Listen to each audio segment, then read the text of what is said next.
नमस्कार विद्यार्थ्यांनो आणि RCTIच्या मशरूम शेतीच्या अभ्यासक्रमात तुमचे स्वागत आहे, जेथे तुम्ही मशरूम पिकवण्याशी संबंधित प्रत्येक गोष्ट शिकू शकता। धन्यवाद शिक्षक। हा खरंच RCTIचा आणखी एक उत्तम उपक्रम वाटतो, विशेषतः आपल्या देशात मशरूमची वाढती मागणी लक्षात घेता। तुमचा विश्वास बसेल का की मशरूमची बाजारपेठ दरवर्षी 12.7% दराने वाढणार आहे, जी मागील वर्षांच्या तुलनेत स्थिर वाढ आहे। याचे कारण म्हणजे मशरूमचे आरोग्याचे फायदे आणि लोकांची बदललेली जीवनशैली तसेच आहाराचे पर्याय आहेत। या आकडेवारीनुसार असे दिसते की या क्षेत्रात रोजगाराच्या अनेक संधी उपलब्ध असतील। हे खूपच उत्साहवर्धक वाटत आहे शिक्षक।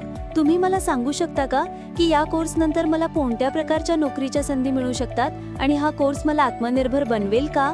होय, नक्कीच विद्यार्थिनी। या कोर्स नंतर तुम्ही आत्मनिर्भर होऊ शकता, कारण तुम्ही कृषी आणि अन्न उत्पादन या दोन्ही क्षेत्रात नोकरीच्या संधींची अपेक्षा करू शकता। तुम्ही मशरूम फार्म मॅनेजर, कृषी उद्योजक किंवा फार्म टेक्निशियन सारख्या भूमिकांचा शोध घेऊ शकता, जे मशरूम फार्मचे व्यवस्थापन आणि संचालन करतात। मशरूम प्रक्रिया म्हणजेच प्रोसेसिंग आणि पॅकेजिंग उद्योगांमध्ये ही संधी आहेत, जिथे तुम्ही गुणवत्ता नियंत्रक म्हणजे क्वालिटी कंट्रोलर किंवा उत्पादन पर्यवेक्षक म्हणून काम करू शकता। या व्यतिरिक्त तुम्ही सल्लागार म्हणजे कन्सल्टिंग किंवा प्रशिक्षणामध्ये देखील सहभागी होऊ शकता। इतरांना मशरूम शेतीचा व्यवसाय सुरू करण्यास मदत करू शकता। सेंद्रिय आणि स्थानिक पातळीवर पिकवलेल्या मशरूमच्या वाढत्या मागणीमुळे तुम्हाला अन्न निर्यात आणि वितरणात किंवा अगदी कृषी संस्थांमध्ये संशोधन आणि विकासामध्येही संधी मिळू शकतात। हे अगदी अविश्वसनीय आहे शिक्षक। कृपया तुम्ही मला सांगू शकता का की आपण या अभ्यासक्रमात काय शिकणार आहोत? आता मी खूप उत्सुक आहे। नक्कीच, आम्ही व्यावसायिक मशरूम शेतीच्या परिचयापासून सुरुवात करू, जिथे आम्ही बटन, ऑयस्टर, मिल्की, शिताके अशा विविध प्रकारच्या मशरूमबद्दल जाणून घेऊ आणि त्याचबरोबर जंगलात आढळणाऱ्या विषारी मशरूमची ओळख कशी करायची हे देखील शिकू।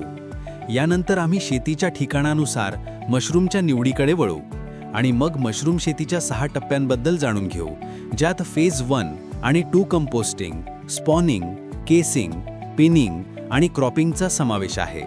यानंतर आम्ही मशरूमच्या शेतीत कंपोस्टिंगबद्दल सविस्तर माहिती घेऊ आणि मग शेतीच्या पद्धतींकडे जाऊ, ज्यात मशरूममधील स्पॉनिंग प्रक्रियेची सखोल माहिती आणि स्वयंचलित पिकवण्याच्या प्रणालींबद्दल शिकणे शामिल आहे। त्यानंतर आम्ही मशरूम फार्ममधील रोग आणि कीटक व्यवस्थापनावर एक महत्त्वाचा धडा शिकू आणि मग मशरूमच्या काढणीबद्दल जाणून घेऊ। शेवटी आम्ही मशरूमची पॅकिंग, साठवणूक, ग्रेडिंग आणि कापणीनंतरच्या काही वैशिष्ट्यांबद्दल, जसे की मशरूमपासून मूल्यवर्धित उत्पादने बनवण्याबद्दल शिकून कोर्स पूर्ण करू। हे किती रोमांचक आहे। आता मी भारताच्या मशरूम विकास प्रवासाचा भाग बनू शकते आणि त्यात माझे योगदान देखील देऊ शकते। ही माझ्यासाठी एक उत्कृष्ट संधी आहे। हा अद्भुत कोर्स तयार केल्याबद्दल RCTIचे धन्यवाद। पण शिक्षक, मला हे सर्व एकाच वेळी शिकावे लागेल का? जर माझ्या लक्षात राहिले नाही तर काय होईल? छान, मग हीच तर सर्वात चांगली गोष्ट आहे।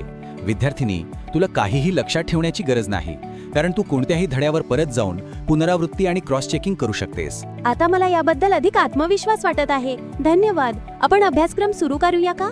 होय, चला RCTIच्या मशरूम शेतीच्या कोर्सची सुरुवात करूया। Ready, set, learn.